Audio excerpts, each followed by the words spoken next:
Saya dulu adalah orang yang miskin, yang jangankan untuk pendidikan. Untuk makan pun saya mengalami kesulitan. Hingga akhirnya saya menemukan sebuah cara yang mampu mengubah hidup saya, hingga saya mampu membeli rumah mewah dan besar, mampu membeli sport car ratusan miliar, hingga jalan-jalan ke luar negeri kapanpun yang saya mau. Mau menjadi seperti saya? Mari saya kenalkan dengan yang namanya binary option. Halo teman-teman, sebelumnya mungkin sedikit perkenalan dulu. Nama saya adalah Giovanni, dan hari ini saya akan bahas mengenai apa itu binary option. Seperti yang tadi sudah kita tonton di intro, bahwa banyak sekali orang yang mengaku berubah nasibnya karena mengenal binary option. Jadi, apa sih sebenarnya binary option itu? Saya akan menggambarkan binary option dengan sebuah contoh yang sederhana. Teman-teman bisa dilihat di sini ada koin ya. Koin ini memiliki dua sisi, yaitu gambar ataupun angka. Nah, saat koin ini saya flip, lalu teman-teman tebak, apakah saya mendapatkan gambar atau mendapatkan angka?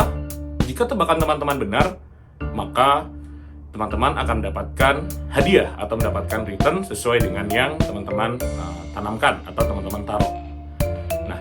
Perbedaan sedikit antara flipping coin tadi dengan binary option terletak pada instrumennya.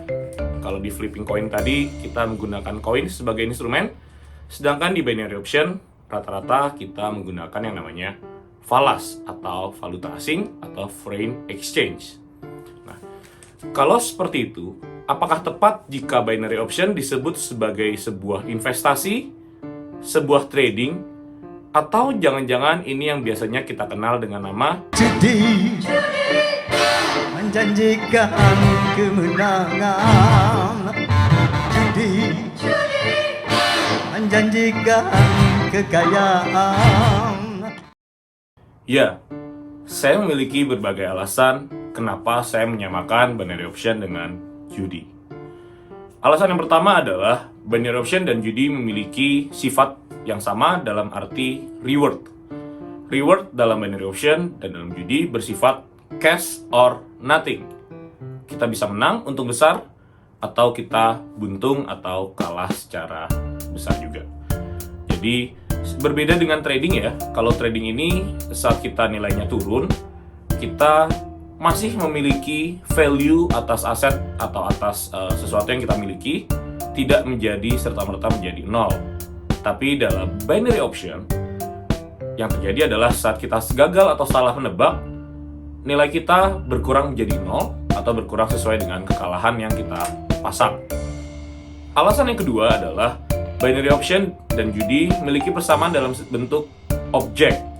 Nah, dalam judi kita biasanya akan diminta menebak misalnya hasil dari skor sepak bola, atau mungkin dari pertandingan perpacuan kuda, dari dadu yang keluar, dan lain sebagainya. Dalam binary option, yang kita tebak adalah nilai komoditas. Biasanya tadi foreign exchange, bisa jadi nilai emas, bisa jadi nilai kripto, dan lain sebagainya. Tapi tidak terjadi transaksi jual beli yang sebenarnya yang kita lakukan. Melainkan kita hanya menebak apakah nilai tukar mata uang tersebut akan naik atau akan turun dibandingkan periode tertentu. Dan persamaan yang ketiga adalah adanya time bound atau ikatan batas waktu. Jadi kalau misalnya kita judi pun, biasanya kita mungkin ya, anggaplah misalnya kita bermain poker, akan ada batas waktu di mana kartu kelima akan dibuka. Atau dalam pertandingan judi sepak bola misalnya, kita diminta menebak skor hingga batas waktu pertandingan selesai. Pada binary option, kita diminta menebak apakah nilainya naik atau turun pada periode yang sangat singkat. Bisa dalam hitungan detik, menit, maksimalnya adalah jam. Berbeda dengan kalau kita melakukan trading secara konvensional atau trading yang sesungguhnya, di mana kita memiliki opsi untuk hold atau untuk menahan apabila mungkin nilai di pasar jelek atau tidak sesuai dengan yang kita harapkan. Jadi, dalam ketiga hal itu, saya bisa menyimpulkan bahwa binary option adalah judi. Banyak mungkin yang berargumen bahwa, Pak atau Mas, kan di binary option itu kita nggak nebak-nebak, kita melakukan analisis. Jangan salah, judi juga bisa melakukan analisis. Dalam hal ini misalnya kita bicara soal judi bola, kita bisa menganalisis apakah ada berapa pemain inti yang cedera, atau berapa statistik tim A mencetak gol di setengah babak pertama, atau bahkan mungkin di contoh lain kita bisa menggunakan teori probabilitas dari sebuah kartu untuk menghitung kira-kira kartu apa yang akan keluar setelah kocokan tersebut. Jadi saya tidak bilang bahwa judi tidak menggunakan analisis. Binary option pun bisa menggunakan analisis yang dikemas dengan bentuk gimmick berupa analisa terhadap foreign exchange atau terhadap kondisi market. Tapi yang perlu teman-teman sadari adalah dalam segala jenis teknik analisa market yang ada, tidak ada yang memang didesain untuk time frame yang sangat pendek. Seperti yang tadi saya sampaikan, di binary option itu time frame kita mungkin hanya dalam hitungan menit, detik, ataupun jam. Jadi dalam hal ini analisa yang dilakukan di dalam binary option adalah sekedar gimmick belaka. Sebenarnya saya tidak ada masalah dengan judi, dalam arti apabila teman-teman memilih untuk melakukan judi, itu adalah pilihan teman-teman. Yang menjadi masalah adalah dalam binary option, gimmick yang diberikan adalah trading. Jadi alih-alih menyebut ini sebagai judi, mereka menyamarkan ini sebagai trading. Gambler disebut trader, spekulasi disebut investasi, tebak-tebak buah manggis disebut analisis. Itulah yang menjadi masalah dalam binary option tersebut.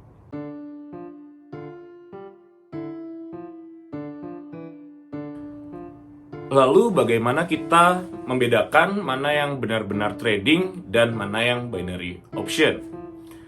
Simpelnya adalah adanya underlying asset. Jadi underlying asset adalah sesuatu yang kita perdagangkan atau kita pertukar belikan, gitu ya, perjual belikan. Sebenarnya secara simpel, trading itu adalah transaksi jual beli. Jadi seperti misalnya saya menjual ayam di pasar atau saya menjual handphone di toko. Kurang lebih hal itu sama juga dengan yang disebut dengan trading.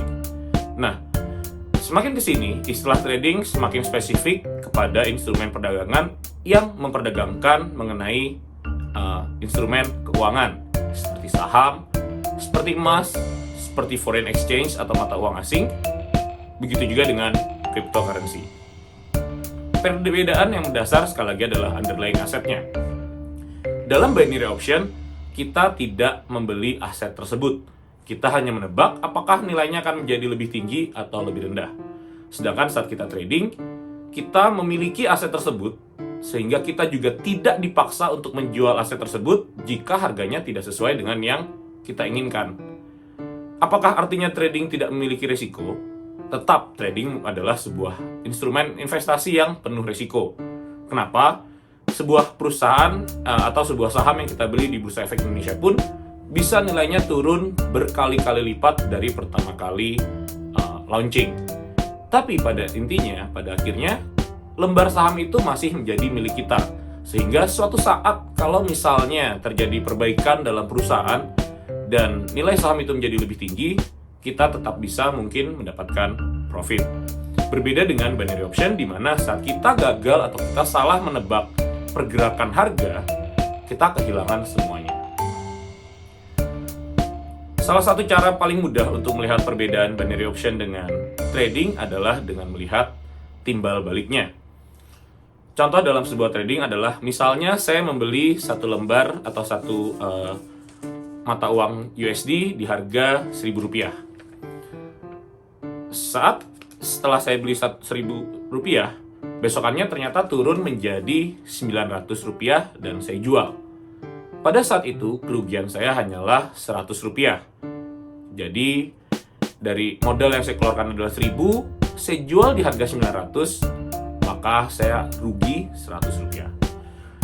Hal itu berbeda dengan binary option. Saat misalnya teman-teman menebak harga naik, misalnya kita pasang sama-sama Rp1.000, saat teman-teman benar, teman-teman akan mendapatkan Rp800. Sedangkan saat teman-teman kalah atau salah, teman-teman akan kehilangan seluruhnya atau modal yang kita gunakan. Dari situ sudah terlihat besaran resiko yang akan kita tanggung apabila kita melakukan transaksi binary option. Dan salah satu yang paling berbahaya dari binary option adalah peluangnya tidak 50/50. Jadi kita bisa misalnya, contoh ya, kita buka satu akun dengan nomor A, satu akun dengan nama B, lalu masing-masing karena pilihannya cuma ada 2, naik atau turun, yang satu pasang naik, yang satu pasang turun. Apakah hasilnya akan selalu 0 buat kita? Tidak. Kenapa? Karena saat kita menang atau saat kita benar, kita hanya akan dapatkan payout sebesar 80% dari modal yang sudah kita setorkan. Dan kalau kita kalah, kita kehilangan 100% dari modal yang kita miliki. Artinya, kalau misalnya saya memiliki modal Rp1.000, lalu saya melakukan 100 kali tebakan, dan 50 benar, 50 salah, hasilnya bukanlah 0, melainkan saya rugi. Kenapa?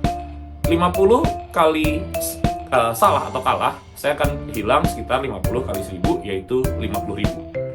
Tapi dari 50 tebakan benar saya hanya mendapatkan 50 kali 800, yaitu 40.000. Dari situ saja kita sudah kalah sebesar Rp10.000.